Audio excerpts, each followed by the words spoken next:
Өдөр модуль буюу баймжуулгын үргэлжлэл хичээлийг үзэх болно. Өмнөх хичээл дээр бид нар can гэсэн баймжуулгын тухай үзсэн байгаа. Can гэсэн баймжуулга нь 3 тохиолдолд хэрэглэгдэнэ гэдэг. Нэгдүгээрт нь чадвар чадварыг одоо зөвхөн хэрэглэгддэг. Хоёрдугаарт нь can гэсэн баймжуулгаар ээлдгээр хүсэлтэд хэрэглэгддэг. Гуравдугаарт нь can гэсэн баймжуулга нь боломжийг хэрэглэгддэг байсан. За тэгвэл одоо өнөөдрийн хичээлээр бид нар can гэсэн баймжуулгын өнгөрсөн цаг болох could гэсэн баймжуулгын тухай үзэх гэж байна. Could. За could гэсэн баймжуулга нь чадвар чадварыг өнгөрсөн цаг дээр илэрхийлэхэд хэрэглэгддэг. За монгол хэлээр орчуулагдахдаа чадсан, чаддаг байсан гэж орчуулагддаг. Can гэсэн баймжуулга нь одоо цаг дээр орчуулагдахдаа чаднаа, чаддаг гэж орчуулагдана гэдэг өмнөх хичээлээр үзсэн бол одоо өнгөрсөн цаг орчуулга нь чадсан, чаддаг байсан гэж ингэж орчуулагддаг байна. Хэрэглээ нь бол чадвар чадварыг өнгөрсөн цаг дээр илэрхийлэхэд өөрөөр хэлбэл өмнө урд нь би одоо тэгж чаддаг байсан, ингэж чаддаг байсан, бид нар тэгж чаддаг байсан, ингэж чаддаг байсан гэж ярихдаа байна. Could гэсэн баймжуулгыг ашигладаг байна. Одоо өгүүлбэр дээр бүгд жишээ авч үзье. Би 4 настай байхдаа уншиж, бичиж чаддаг байсан. Би 4 настай байхдаа уншиж, бичиж чаддаг байсан гэж хэлээ. За тэгвэл би гэж байгаа. Одоо чаддаг байсан гэдэг чинь орж ийн.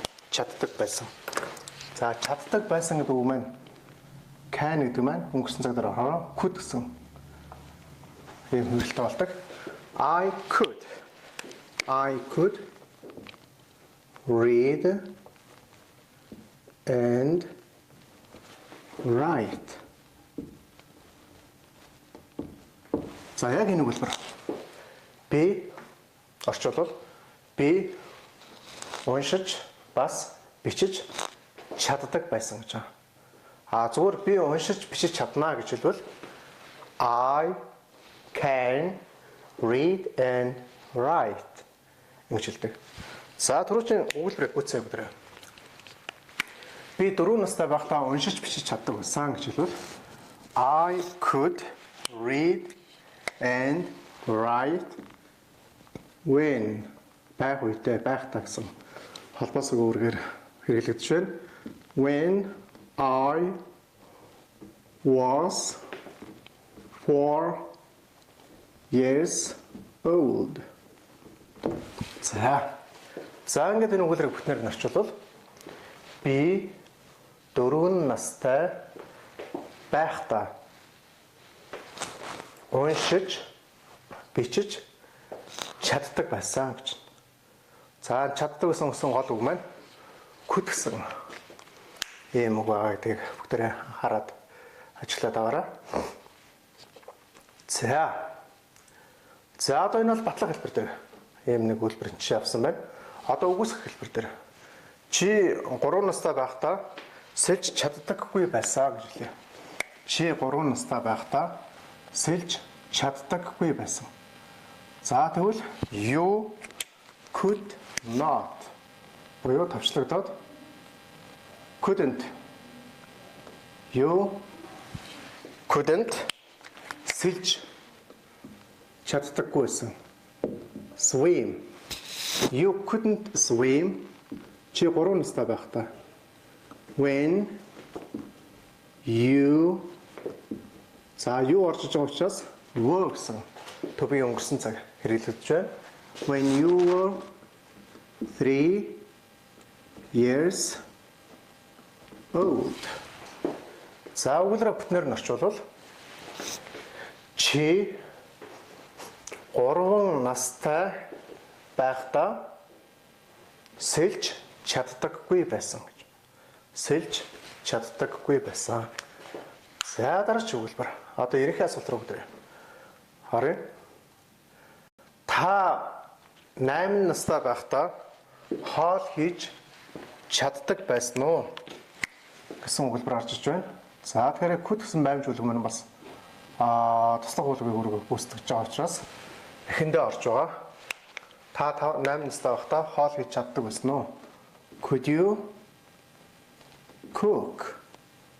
За яг энэ гол үлрэх очвол чи хоол хийж чаддаг байсан уу гэсэн ийм орчуулгаар орчуулдаг монгол хэлнэ. За зүгээр та хоол хийж чадах уу гэж асуувал can you cook? За энэ could can хоёрыг хүмүүс хооронд нь хойлох тохиолдол, хооронд нь болих тохиолдол нэлээд анзаарэгддэг. Could you cook when you were 8 настай байхдаа 8 years old. За асуу өгүүлбэр учраас асуултанд нэгэ тавилаа. Одоо өгүүлбэр бүтнээр нь орчуулъя. Та 8 настай байхдаа хоол хийж чаддаг байсан уу гэж. Чаддаг байсан уу? Could you cook when you were 8 years old? Та 8 настай байхдаа хоол хийж чаддаг байсан уу? За одоо тусгай асуултан дээр үзье. Тэр тусгай асуулт. Батлах өгөөсгөх ерөнхий олцсон ялгах асуултан дээр өгүүлбэр авъя. Та 10 настай байхдаа гар бөмбөг тоглож чаддаг байсан уу? Хөл бөмбөг тоглож чаддаг байсан уу? гэж асууж үзье. За тэгвэл ялгах асуулт маань ерөнхий асуултын адил бас could гэсэн онцлог өгүүлбэрээ баймжуулбарыг эхлэж байна. Could you play football or volleyball when you were 18 years old? 자, та 18 настай байхдаа гар бөмбөг тоглож чаддаг байсан уу? Эсвэл хөл бөмбөг тоглож чаддаг байсан уу гэсэн ийм ялгах асуултан дээр бүгдээ жишээ авлаа. За ингээд тусгай асуулт руу оръё. Та 20 настай байхдаа юу хийж чаддаг байсан юм бэ гэж асууж байгаа бүгдээ. Та 20 настай байхдаа юу хийж чаддаг байсан бэ? За тусгай асуулт учраас асуугаагаар эхэлж байгаа.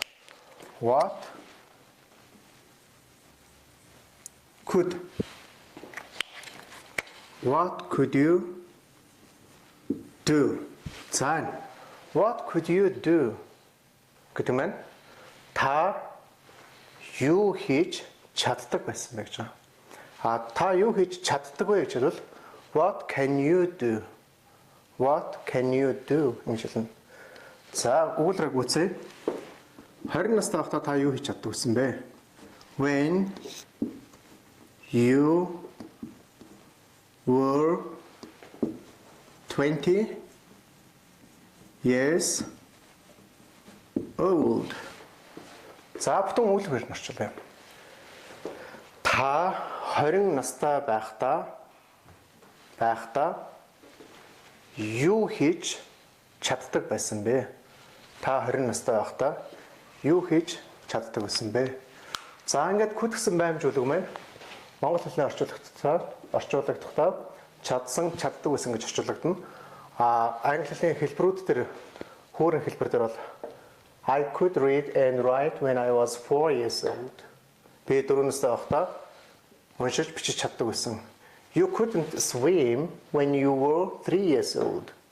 Та 3 настай байхдаа сэлж чаддаггүй байсан. Could you cook when you were 8 years old? Та 8 настай байхдаа хоол хийж чаддаг байсан уу? Could you play football or volleyball when you were 18 years old? Та 18 настай байхдаа хөл бөмбөг тоглож чаддаг байсан юм уу? Эсвэл гар бөмбөг тоглож чаддаг байсан юм уу? What could you do when you were 20 years old? Та 20 настай байхдаа юу хийж чаддаг байсан бэ гэсэн ийм 5 хэлбэр дээр could гэсэн баймжуулгын загвар өгүүлбэрүүдийг бүгдээ авч ярилцлаа. Тэгээ одоо бас энэ 5 өгүүлбэрээ дээрээ нэмээд одоо өөрсдөө гэсэн хувийн өгүүлбэрүүдийг зохиож өөрсдөө бас өгүүлбэрийн санд өгүүлбэрүүдэд нэмээрээ. За ингээд could гэсэн баймжуулга маань чадсан, чаддаг гэсэн гэж ингэж орчуулагдана. Өнгөрсөн цаг дээр чадварыг өнгөрсөн цаг дээр илэрхийлэхэд хэрэглэгддэг байна. За мөн үүнээс гадна could гэсэн баймжуулга маань ээлжээр хүсэлтэд илэрхийлэхэд бас хэрэглэгддэг. Ээлжээр хүсэлтэд илэрхийлэхэд хэрэглэгддэг. За өөрөөр хэлбэл одоо тэгнүү, тэгээч, ингээч, тэгнүү. Эсвэл одоо англиар please гэсэн утгаараа хэрэглэгдэнэ. Please. За ийм утгаар хэрэглэгдэнэ. За мөн өмнөх хичээлээр бид нар бас can гэсэн баймжуулгыг ээлжээр хүсэлтэд илэрхийлэхэд хэрэглэгдэнэ гэж үзчихсэн бол яг түүнтэй адилхан could гэсэн баймжуулга маань ээлжээр хүсэлтэд илэрхийлэхэд бас хэрэглэгддэг байна. За жишээлбэл та намайг эмнэлэг хүргээд өгөхгүй юу гэдэг. Хүнээс ээлжээр хүсэлтэд илэрхийлж ээлжээр гуйж үзье. Та намайг эмнэлэг хүргээд өгөхгүй юу гэж хэлвэл could you хүргэж өгөхгүй бол take me. Could you take me to the hospital? Please. 자, could you take me to the hospital, please? Та намайг эмнэлэг хүргээд өгөхгүй юу гэж. Та намайг эмнэлэг хүргээд өгөхгүй юу. За тэгвэл could гэсэн баймжуулга маань чадварыг илэрхийлж монгол хэлний чадсан, чаддаг гэсэн утгыг илэрхийлэхээс гадна тэгнүү, ингэнүү, тэгээд өгөөч, ингээд өгөөч гэж хүнээс ээлжээр өөрийнхөө хүсэлтийг илэрхийлэхэд ийм баймжуулга маань бас could гэсэн баймжуулга маань ийм үүргээр хэрэглэгддэг байна. Та надад одоо хайгаа хэлж өгөхгүй юу гэж хэлж үзье. За тэгвэл could you say your address please гэж болно. Could you say your address please? Та дахиад хэлээд өгөөч гэж хэлж болно. Could you say it again? Could you say it again? Та өнөг дахиад хэлж өгөхгүй юу? За мөн өмнөх хичээлдээ бас бид нар утсан байж байгаа. Гэр бүлийнхаа тухай ярьж өгөхгүй юу гэвэл одоо could you tell me about your family? Өөрийнхөө тухай ярьж өгөхгүй юу гэвэл could you tell me about yourself? Миний одоо ямар нэгэн юм дамжуулаад өгөөч. Миний одоо кофег дамжуулаад өгөхгүй юу гэвэл could you pass my coffee гэдэг ч юм уу тийм ээ. Та надад үүнийг тайлбарлаад өгөөч гэж бол could you explain me? Could you explain me? Та надад үүнийг тайлбарлаад өгөхгүй юу? За энийг бичиж өгдрээ. Could you explain? Could you explain me? Please. Та үүнийг надад тайлбарлаад өгөхгүй юу?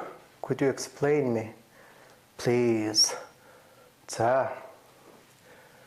Та надад паспортаа өгөөч гэж хэлээ. Could you өгөх гэж хэлвэл give me. Could you give me your passport?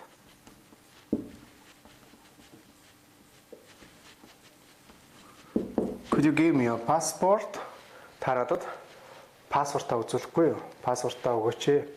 За өгөөч гэдгээс гадна бас show me гэсэн утгаар болсон гэж орж болно.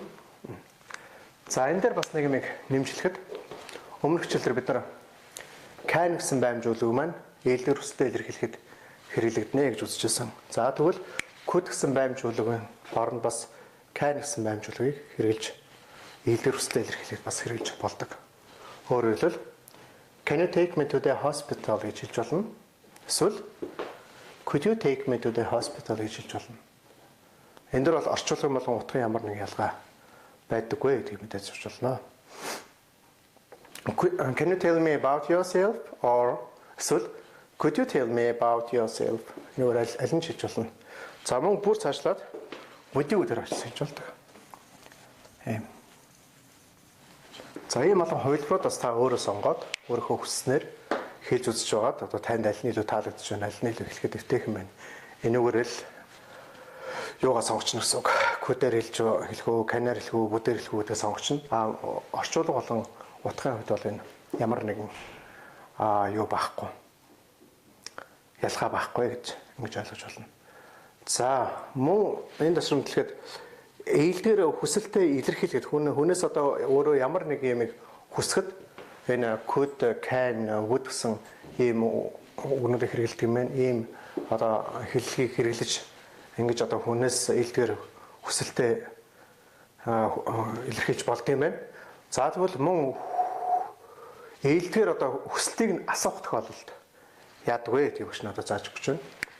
За энэ дээр ямар үг хэрэглэгддэг вэ гэхээр would like гэсэн үг маань хэрэглэгддэг.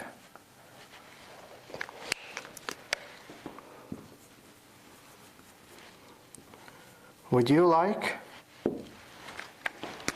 to dance? Would you like to dance? Would you like to dance? Would you like to dance? Энийг орчуулбал та бүжиглэмээр байна уу? Та бүжиглэмээр байна уу? Ээлдгээр тухайн хүнээс юу хүсэж байгаа юм бэ гэдэг нь ээлдгээр асууж байгаа. Ийм хэлбэр, ийм хэллэг байна гэж ойлгож байна. За мөн та дуулмаар байна гэж хэлж болно. Тэгвэл would you like to sing? Та дуулмаар байна уу? За мөн та энэ тухай мэдмээр байна уу гэж асуувал would you like to know энэ тухай about it ингэж хэлж болно. Would you like to know about it? Та энэ тухай мэдмээр байна уу?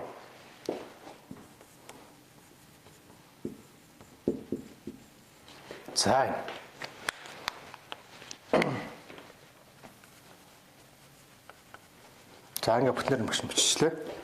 Would you like to know about it? Та энэ тухай мэдмээр байна уу? Та надтай тийш явмаар байна уу гэж хэлээ. Тэгвэл would you like to go there with me? Та надтай тийш явмаар байна уу? За ээлдгээр хүсэлтэд илэрхийлэхэд ингэж would like гэсэн үгийг хэрэгэж одоо ээлдгээр одоо хүнээс хүсэлтийг асууж хэрэгэлдэг. За энэ хоёрын ялгааг нь бүгдээ маш сайн анхаарал аваарай. Сайн сонсоод багш одоо ялгааг дахиад хэлж өгч байна. Could you take me to the hospital? Гэсэн энэ хэллэг маань хүн өөрөө ээлдгээр одоо хүсэлтээ илэрхийлж байгаа.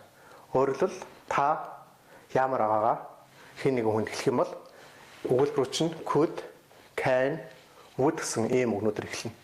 Тэгэд ийм одоо хэллэгийг ашиглана. Ийм өгүүлбэрийн бүтцийг ашиглана гэсэн үг. За хоёр дахь зүйл маань хүнээс та ээлдгээр хүсэлтийг нь асууж байгаа тохиолдолд. Өөрөлдөл хэн нэгэн хүнээс та яамаар байгааг нь асууж байгаа тохиолдолд ийм үг хэллэгийг буюу would like гэсэн юм хэллэгийг хэрэглэж асуудаг байна. Жишээлбэл та бүжиглэмээр байна уу гэж хэлвэл would you like to dance? Тухайн хүнээс яамаар байгааг нь асуудаг. Ээлдгээр асууж байгаа юм. За мөн would you like to dance гэдэгт адилхан хэрэглэгддэг. Want to гэсэн хэллэгээр бас хэлж болдог. Жишээлбэл would you like to dance гэдгийг англиар do you want to? Do you want to dance? За энэ ярин нийлэн дээр want to гэдгийг товчлоод ихэвчлэн ингэж хэлдэг. Do you wanna dance? Do you wanna dance? За would you like to know about it? Would you like to know about it? Do you want to буюу do you wanna know? Do you wanna know about it? Энэ хоёр бол яг адилхан. Өөрөөр хэлбэл энэ өгүүлбэрээр асуусан ч болно. Энэ өгүүлбэрээр асуусан ч болно. Хэн нэгэн хүнээс та бүжиглэмээр байна уу гэж асуувал would you like to dance гэж хэлж болно. Эсвэл do you wanna dance гэж асууж болно. Would you like to know about it гэж асууж болно. Мөн do you want to know about it? Would you like to go to America? Та Америк ямар байна уу? Do you want to go to America? Or would you like to speak English with me? Та надтай англиар ярмаар байна уу? Or do you want to speak English with me? Та надтай англиар ярмаар байна уу гэд. Ийм хоёр янзаар ингэж асууж болдог байна. За мөн яриг нийлэн дээр тухайн обжект нь байж байгаа тохиолдол өөрөөр хэлбэл тусах туун байж байгаа тохиолдол тэр нь ихэвчлэн идэж уух юм дээр бас нэлээх хэрэглэгдэг. Энэ тохиолдол үйл үгийг хасаж хэрэглэдэг. Яриан дээр, хэрэглэн дээр. Өөрөөр хэлбэл та кофе уух уу? Та кофе уумаар байна уу? гэж хэлвэл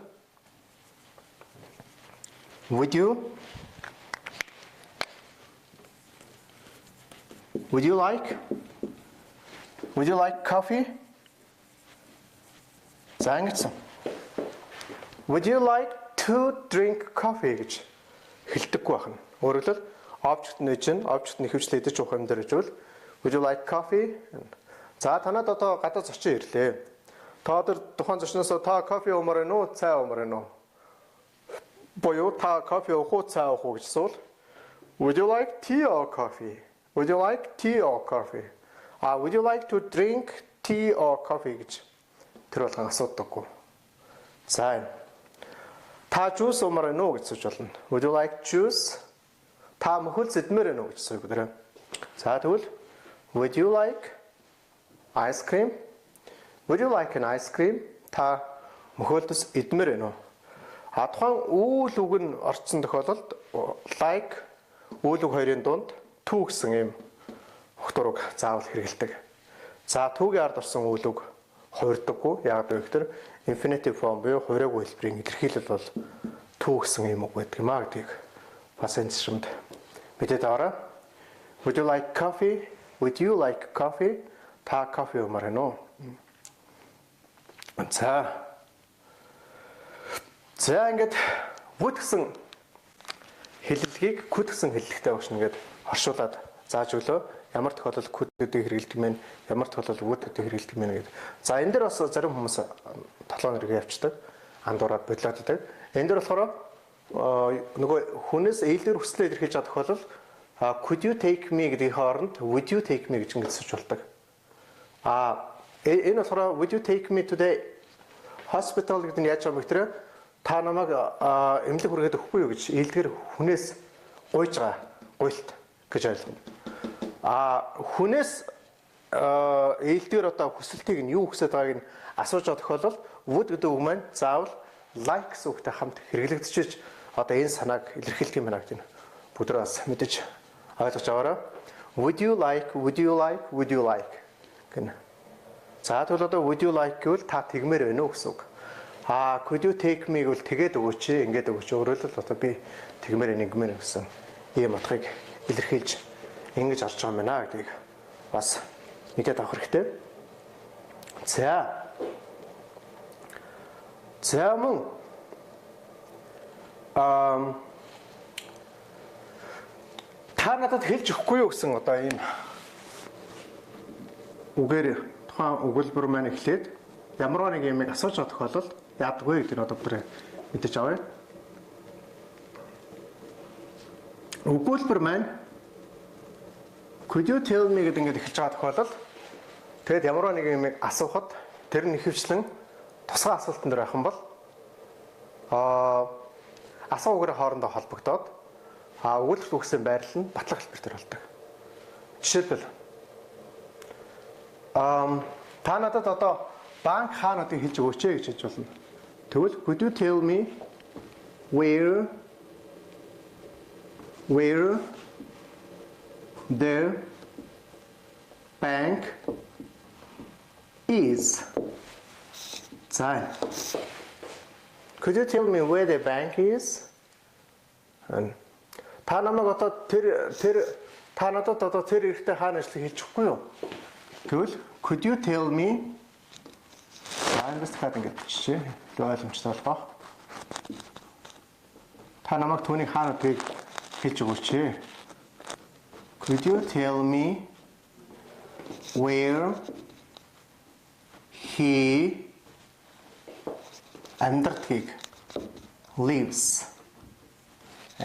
Өөрөөр хэлбэл жирийн одоо сайтар багш нарт where does he live гэж асууна гэж заажсан бол одоо энэ дэр асуугаараас өгүүлбэр маань батлах хэлбэр дээр орж байгаа гэдэг дээр хараараа. Where is the bank? Where is the bank гэж асуудаг. Тэгвэл урдаа could you tell me гэсэн үгийг авсан тохиолдолд өгүүлбэр маань батлах хэлбэр орж ирж байгаа. Өөрөөр хэлбэл where is the bank гэхгүй where the bank is.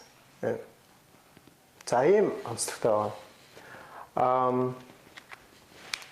За энийг багш нас дараагийн хичээлүүд дээр бас дэлгэрүүлж зааж өгөх болно. Ингээд өнөөдрийн хичээл энэ хүрээд өндөрлөж байна. Өнөөдрийн хичээлээр бол багш нарт юу зааж өгсөн бэ гэхээр код гэсэн баймжуулга маань өнгөрсөн цаг дээр чадвар чадварыг илэрхийлэхдээ яаж хэрэглэгддэг тэр хэрэглэгдэхүүнийг 5 жишээн дээр авч тайлбарлалаа. Мөн код гэсэн баймжуулга нь Монгол хэлээр орчуулгахдаа чадсан, чаддаг байсан гэж орчуулагддаг юм байна.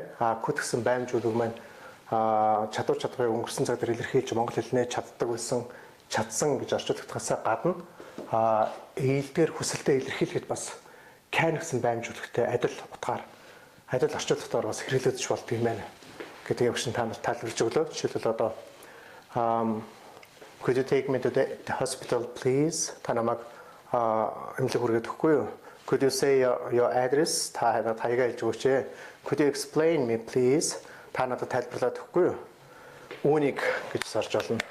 Үүнийг ямар нэг юм гэвэл одоо ингэж орох нь.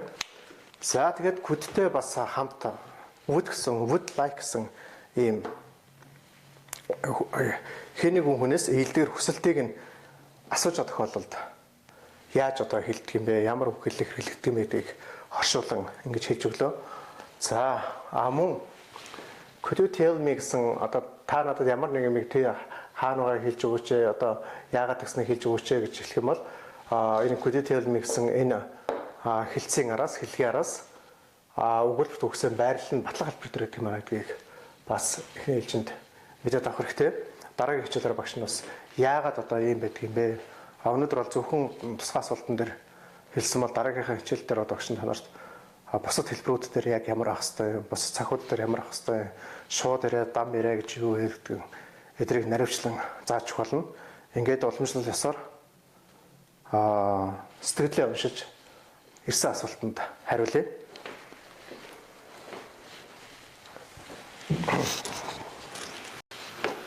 За ингээд өнөөдрийн хичээлээс ойлгоогүй буюу өмнөх хичээл дээрээс нэмж баттгах зүйлүүдэд асууж лавлаж болно. За хадгалах уу гэж байна. Энэ хадгалагдаж байгаа icon news дээр хадгалагдаж байгаа icon цэгэмен дээр хадгалагдаж байгаа. Мөн сонор хэлэн English language center гэсэн хуудсан дээр хадгалагдаж байгаа. За сонор хэлэн цэгэмен гэсэн вебсайт дээр хадгалагдаж байгаа.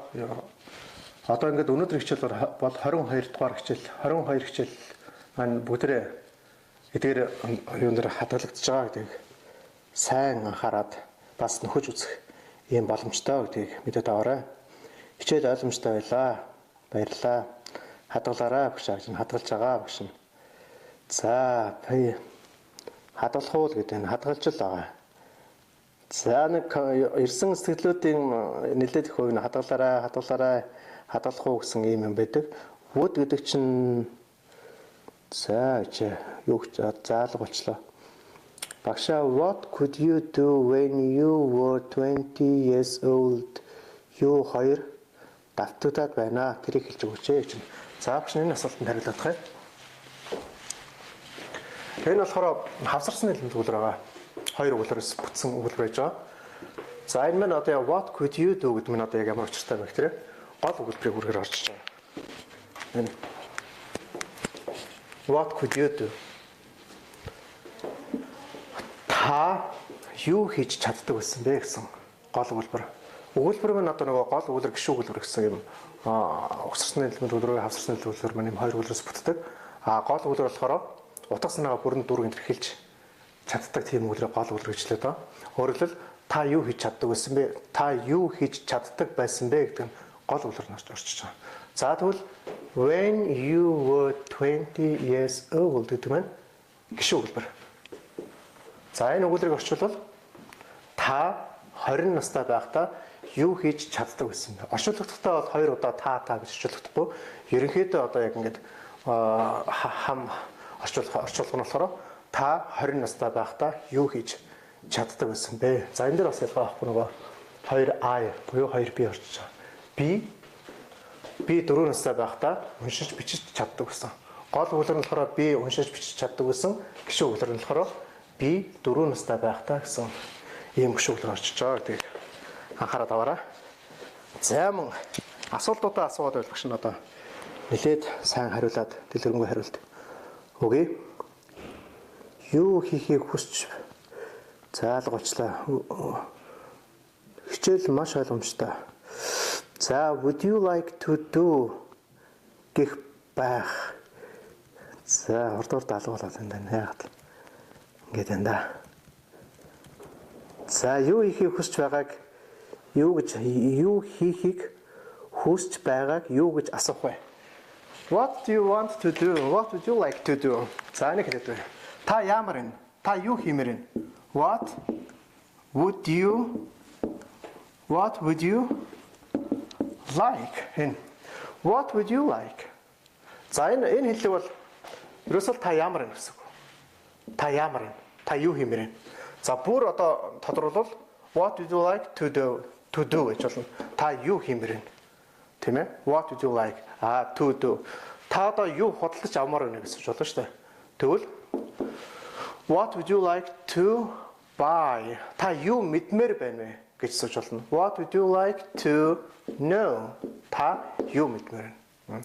За энэтэй адилхан бас нөгөө want to буюу wanna гэдгээр асууж болно. What do you wanna? За тэгэл ирсэн. What do you wanna buy? What do you wanna do? What do you wanna know? Where do you wanna go? Okay? За өөр ямар асуулт байна? Дараагийн хичээл дээр ямар хичээл заах вэ гэж байна.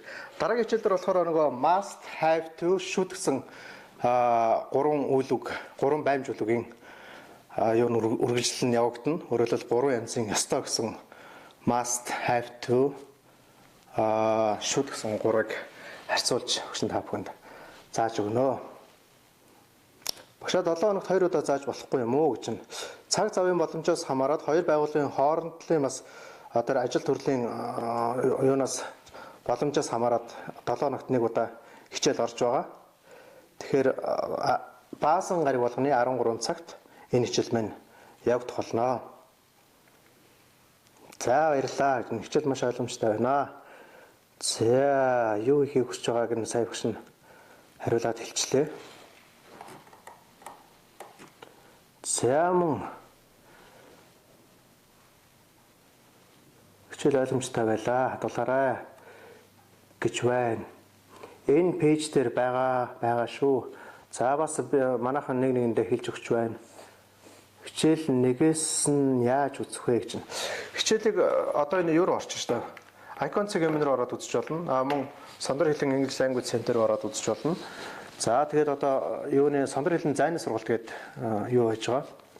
Пэйж хийж байгаа. Яг энэ хичээл зориулсан тэр хичээл рүү ороод хичээлүүдээ бүр ихнээс нь үзэх юм боломжтой байгаа. За хоёр юу орохоор цуг орчуулах юм уу багшаа гэсэн. За түрүүн тайлбарлсан байж байгаа нэг бүгдээ эргээд нэг хараарай.